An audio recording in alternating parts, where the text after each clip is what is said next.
Welcome to How We Grow, an essential playbook to grow and scale your vacation rental business with advice and insights from the best in the biz, with your host, Lynell Gordon.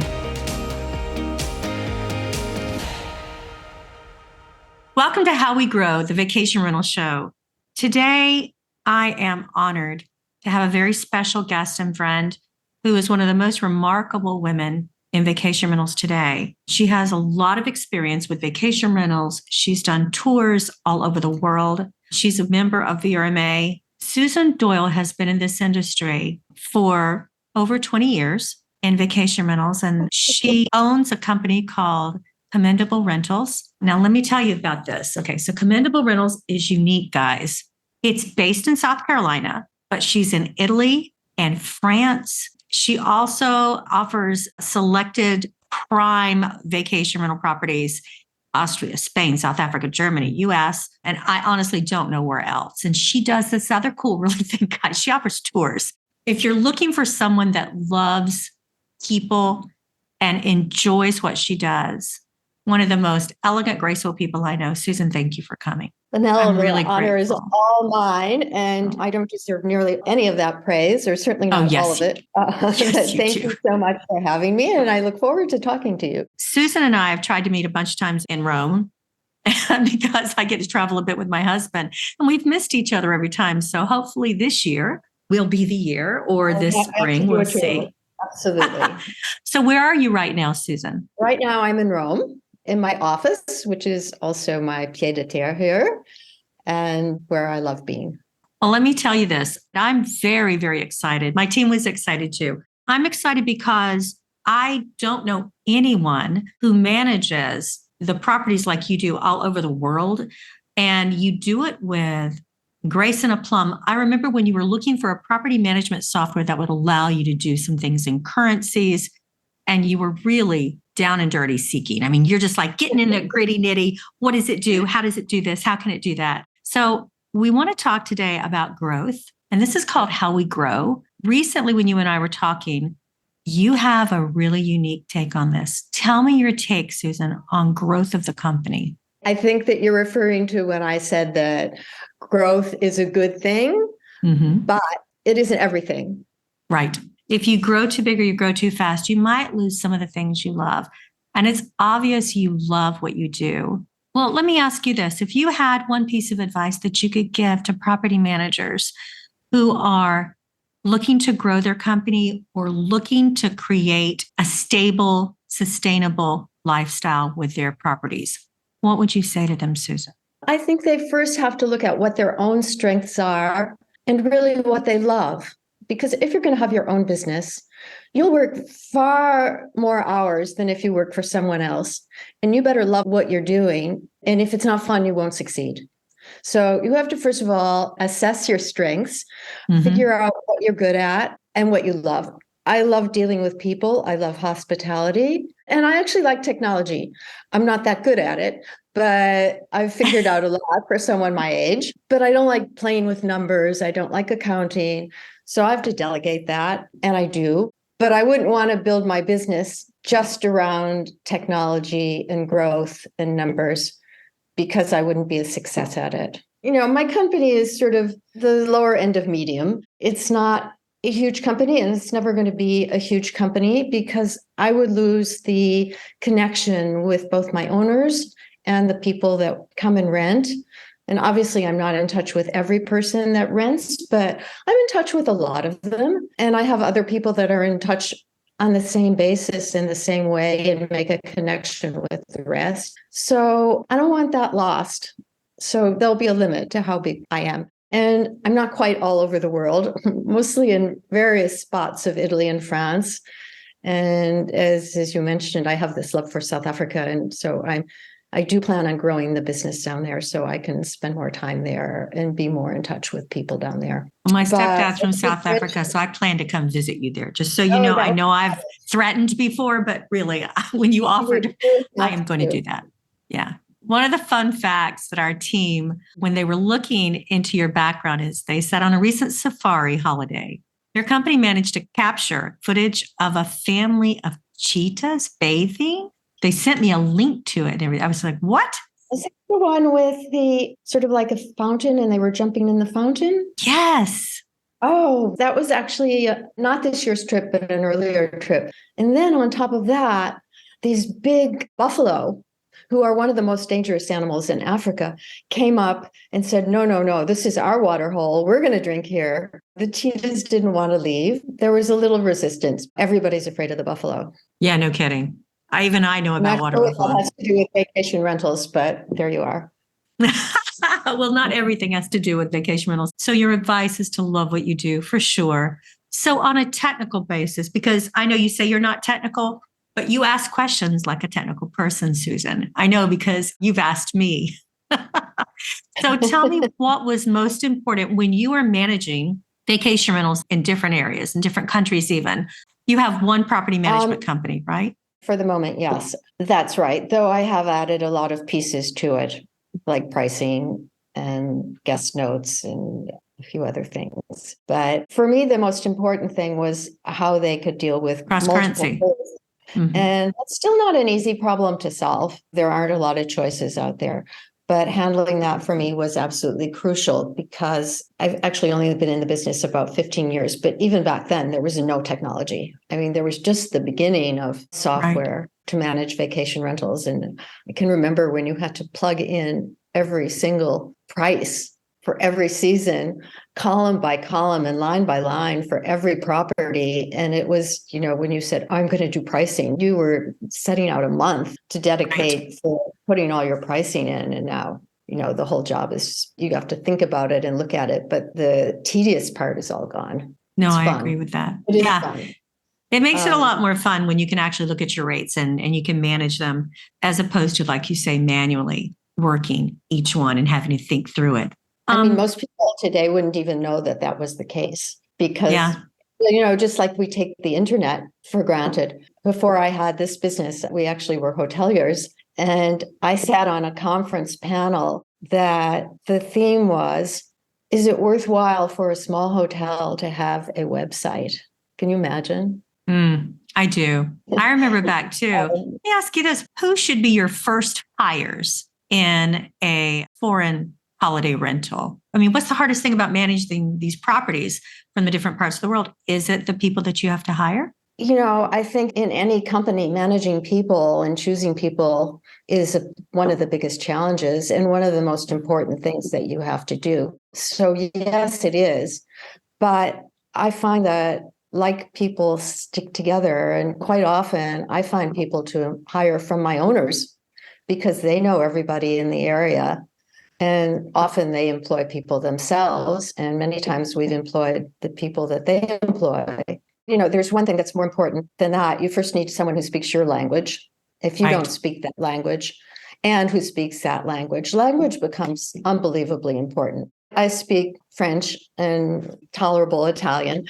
I mean, I can do business in both. I can get by. There may be some Italians who have a second opinion about that, but I'll claim it for the moment. I speak Spanish when I go over and they tolerate me. So if you're speaking Italian, they'll tolerate you too. For sure. Yeah, no, They're very do. tolerating. Are very friendly and very forgiving. And a lot of them speak English too. But I would, make sure that you only hire people you feel comfortable with. If you don't feel comfortable with them, it's like a marriage. If you marry someone who has some faults that you don't like so much, but you think you can get over them, you can't. They'll get worse. They'll bother you more. And it's the same with joy. If you have second thoughts about them, keep looking. So what is the hardest thing? Is it people? Is that the hardest thing about managing properties from different parts of the world? It's gotten so much easier. I mean, you can have Zoom meetings, you can have Zoom inspections, you can walk about a house. But, it all depends how far you're going afield. I mean, most of my properties are in France and Italy. I can get there. And it's one of the things I like doing. I can get there. I probably don't get everywhere every year, but every 2 years, I pretty much get everywhere. I have a few properties in Austria and Switzerland. I can get there too. In fact, in Switzerland, they're so well managed that I don't need to get there to manage them. I just need to get there to see that they're operating the same way they were and to see the owners again and keep up that contact with the owner. The Okay. owner relationship is as important as your employee relationship. You can leave your employee, but the owners can leave you. So how do To you make sure foster that you're- relationship when you're in different countries? How do you foster your owner relationships? I try and speak with them regularly. I have a wonderful associate, Adriana Kahlo, who is now also working with my owners and corresponding with them. And that's great. It's great for her. It's great for them. And so we share that relationship building now. That takes a load off of me. And it also gives me a lot of confidence going forward that my owners will be happy when I'm not available. Well, there you go. So what advice would you give property managers who are looking to expand into other countries? Language, love what you do. You've mentioned also finding people in those areas. What other types of things do they need to think about that maybe we don't even consider because we've not done it before? Well, I would hope anybody who is thinking of expanding into another country would be curious enough to do a lot of research if they don't know anything about it. Don't go somewhere where you don't know anything. Do your research first. Also, cultures vary greatly, and you need to know how other cultures not just behave, but how they think. They have different patterns of thinking. Americans sort of go in a straight line to the point.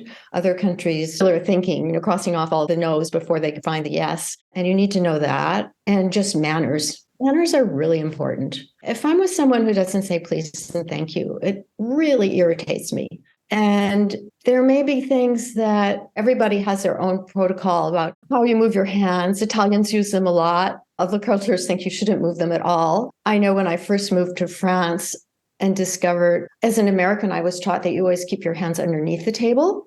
The French are taught to always keep them on top of the table. And so all the Americans that I was with in France were putting their hands up and down because they really had this conflict about where do my hands go. But you need to know that. You need to know basic manners and how they vary from country to country. And this seems like a small thing, but it's how, if you meet a new owner, how they respect you, because they know that you've taken the time to learn about them. You come across as someone who is knowledgeable and who cares. And this is about relationship. When it comes to owners, guys, it's always about relationship. And when I travel to different countries, it's very much that. When I travel to Rome, I'm just going to say Rome, for example, I usually stay at the same VRBO because I've created a relationship. And that host, guys, it doesn't matter. Maybe not the first day she can't see me. She always comes to see me and we have coffee. I'm not kidding. She's so very kind and she's lived in Rome. She's from England, but she's lived in Rome for many years. She was married to an Italian guy from Rome. And it was very unique for me that she wanted that type of relationship with her guest. Like she brings me wine, I bring her presents when I come. That's how she does it. And so that's how I do it. And that's the hospitality side. And yeah, I actually wrote a note to myself here saying the power of champagne, because when we had our hotel in France, we hosted everybody in the evening for dinner to a glass of champagne. If I'm at a rental or near a rental, I often do that. I sit down and have a glass of champagne with someone, and we usually leave a bottle, much more powerful than wine. Yes. It can make you agree to a lot of things you might not agree to otherwise. Oh, that's hilarious. Okay. She always drops me a bottle of champagne, and it's the good stuff too. How We Grow is proud to partner with Lynbrook Group, the experts in vacation payment solutions. When you choose Lynbrook, you not only get a payment software that directly integrates into your reservation system, but decades of experience, giving you the best team when it comes to integrated homeowner payments and chargeback mitigation. Connect with them online at lynbrookgroup.com to learn more. In another part of Italy where I was renting, I was really surprised about this because it's different than the States, guys. When you're outside, and especially if you're in Europe, it's a different mindset. And like Susan is saying, it's different manners. You really do have to pay attention to that. But I was really surprised when I got to my flat that there was fresh juice. No idea what fruit it came from. I have no idea. But there was fresh juice in the refrigerator. There was Prosecco and there was, I don't remember. They may have left bread or something, cookies, I don't know. But they literally, their care package was well chosen and they did it themselves. And I was like, who has time to do this? And yet they do for every rental. And what is it? It's $1,000.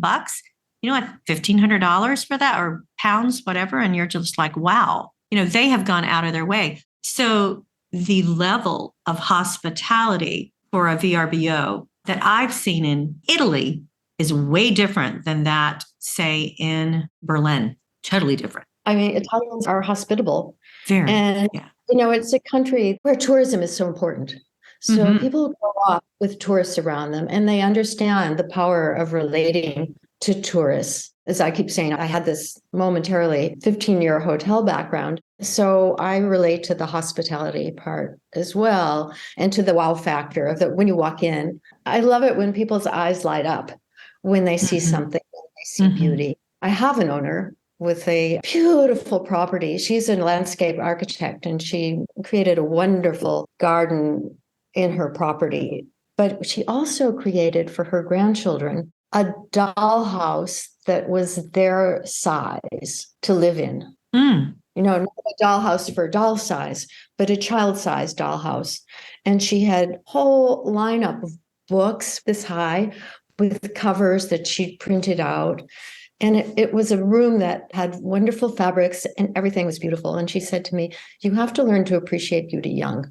So I'm teaching my grandchildren how to appreciate beauty. And I don't know how I got here, but it's part of the wow factor. Hospitality. So people see beauty and appreciate it and how you want them to appreciate it. And maybe learn to appreciate what they haven't appreciated before by sharing it with them. And I think that any business really has to be a sharer. And if you go to a new place and start your business there, you want to like it and love it and be able to share the things that have attracted you to it with other people, even if it's not meeting them, even by writing about it, even in your description. And I'm not sure where descriptions are going to go with AI these days, but I guess it's going to be pretty good. But I would hate that they lost all the personal touch because that would be a little bit of the fun that you miss. I actually like writing, so I wouldn't want to give it all up. I'm happy to make it easier. So culture is very important, not just understanding the culture where you rent, but your culture at your company. Tell me a little bit about the culture at your company. Susan, you mentioned you had other people that help you. And so tell me what kind of culture lends itself to international European rentals. You find people like yourself, is what I'm saying, people that appreciate and love, or is there a different type of culture that you have with your employees? I'm talking specifically. I think I certainly have done that. They're not necessarily my age, but definitely compatible. Mine's a very small company and we spend a lot of time together and we enjoy each other's company. And I think that in a bigger company, obviously everybody's not going to be alike, but you have to have a certain respect and pleasure in company. And that's why building teams, I'm a great believer in off-site meetings and activities together, because seeing different sides of people, you learn about them and you need to take time with people and learn about what they're about in order to enjoy their company. Everybody has bad days. I have bad days. I'm sure you probably have them from time to time, but maybe not. And, people have to understand you. I mean, I hope people understand me when I'm not quite on, but you do get days like that. And tolerance is an important quality. Tolerance and compassion and understanding all are part of how you work with the people that you're working with. You remind me so much of Scott Leggett and that management style. If I had to describe his management style, it would be that tolerance, kindness, well, he's patience. A lovely person. That doesn't surprise me. I know. He's amazing. How do you market your most luxurious properties? How do you market that type of property in Europe? What do you use for marketing? I think our most valuable tool is newsletters that we send out on a regular basis about certain properties and trying to target them to the people that have stayed with us that might be interested in staying in this other property. So you do return rentals. You do marketing to your guests who have previously come and loved where they stayed. And you market other properties to them. It takes a lot of time to figure out who those people are too. And yeah, we do. That's a great As probably strategy. most people do. But That's one of my favorite strategies. Scott and I were in a And, you webinar know, yesterday talking about it. yeah. The funny thing is that that's what the owners want too. The owners who have a very valuable property worry a lot about who comes in it. And it's not true that I know everybody who rents, but they would like to think that I do as I can so that they won't say, well, who asks me a lot of questions? And I have to, act like I do know a lot about them. How about your favorite guest story? We had a very famous actress who's won an Academy Award, probably more than one. And she had her 4 children with her.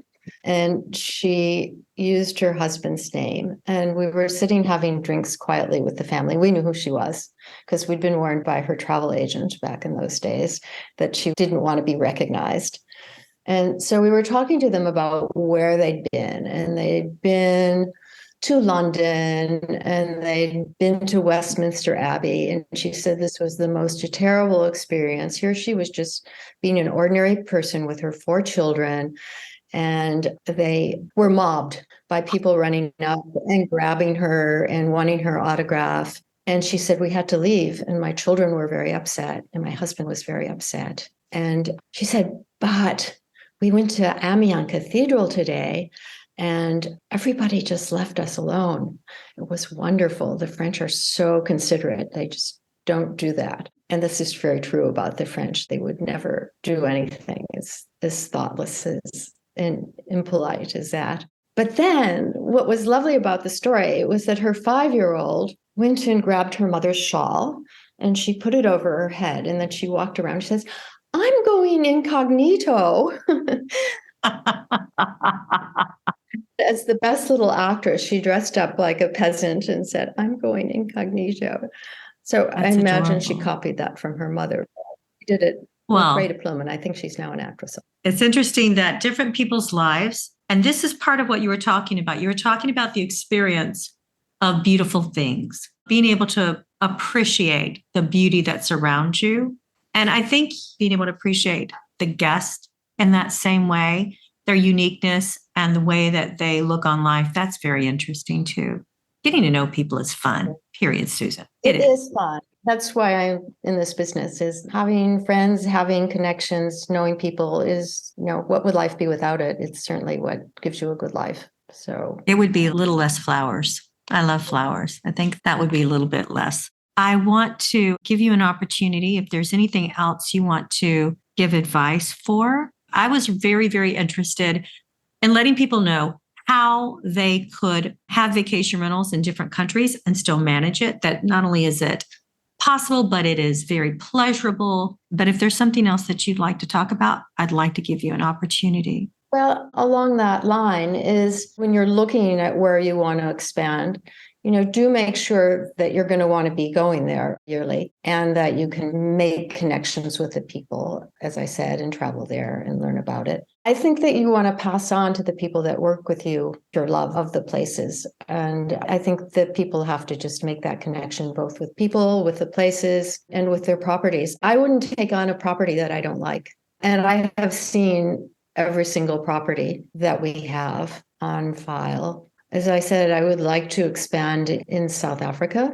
And, I've been very slow doing that, despite the fact that I absolutely love the country and how much good it does. Tourism and vacation rentals have been badly maligned, but I think the Italians more than anyone and the South Africans both appreciate the value of tourism. And in Rome, you complain about over-tourism, but our business very much works in getting people outside of Rome and exploring wonderful communities where there aren't very many tourists.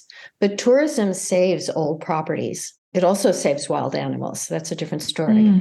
But in Italy, where there's such a wealth of beautiful things and valuable properties that crumble if they don't have an injection of cash, tourism is a way that you can keep these places alive and bring these villages back to life. I think that a lot of people have heard how Italy was giving away whole towns for $1 or properties for $1 if you fix it up. And obviously, if you're going to do that, you're going to be bringing in tourism too. And so Italy realizes the importance of tourism. And for a manager to realize how they can help in sustaining history and architecture and Yes. all those things that are so valuable in our world today, from which we learn so many lessons, but get such pleasure from. That I think that's a very valuable thing for anybody who's spreading out, is to look where the areas where tourism is useful, not just go to the big cities, but go out into the areas that they can bring something to and add something to. I absolutely love driving in Italy. Guys, if you go over to Italy, rent a car. I'm just saying, it's the same side of the road.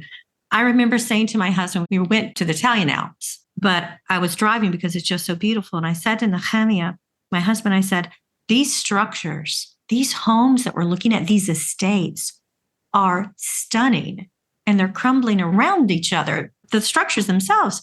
I said, and these people have lived in there for what, 100 years? Maybe their ancestors going back 100 years have owned this property.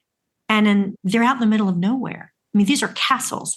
And I just was like, I'll bet they don't have the money to do what they need to do there, yet it's incredible. And so I think that what Italy's doing is phenomenal. I do. It is. If I wanted to do property management, I would love to be there. I don't do property management, just saying. But my own properties, yes. You always can. Everything you do leads to the next thing you're going to do, I believe. That's things true. That you think are not connected to what you're doing in the future, they all relate. My education was history of art. For so long, I thought, how useless is this as an education? But now I'm in Italy, and I had studied Baroque architecture. So I'm now surrounded by what I studied, and certainly I appreciate it. We go to little obscure towns where they have a manuscript, because my husband studies biblical manuscripts. And so we'll go to these little obscure towns, and I always find a place to stay there. It doesn't matter. I'm always the one that does that. And I'm so pleasantly surprised that I am able to get up in the morning and walk out from my VRBO or Airbnb or wherever I stay with, whatever friend has recommended this place or something. And each town has its own, in Italy. Okay, I'm in love with Italy, obviously, because that's what I'm talking about. It has its own little coffee shop. It has so many riches to offer. It's unique and it's beautiful and it's kind. It's a very kind, hospitable place. Thank you, Susan. Thank you so much for coming to share your picture of what it looks like to rent these homes, to manage these homes in Europe and around. It's a beautiful picture, and I am really grateful for you being willing to share and willing to serve on the board that you do, because I know you're really busy, but giving back to this industry, you are such a giving, loving person, and I'm really honored to have you and call you a friend. So I want to say thanks. Oh, well, thank you so much. I really enjoyed talking to you. I always enjoy talking to you. We always have a good time. So I look forward to doing that more. This episode of How We Grow was brought to you by Lynbrook Group. To find out more about how Lynbrook Group can help to grow your vacation rental business, visit lynbrookgroup.com. Make sure to search for How We Grow in Apple Podcasts, Spotify, and Google Podcasts, or anywhere else podcasts are found, and hit subscribe so you never miss an episode. On behalf of the team here at Inhabit, thanks for listening.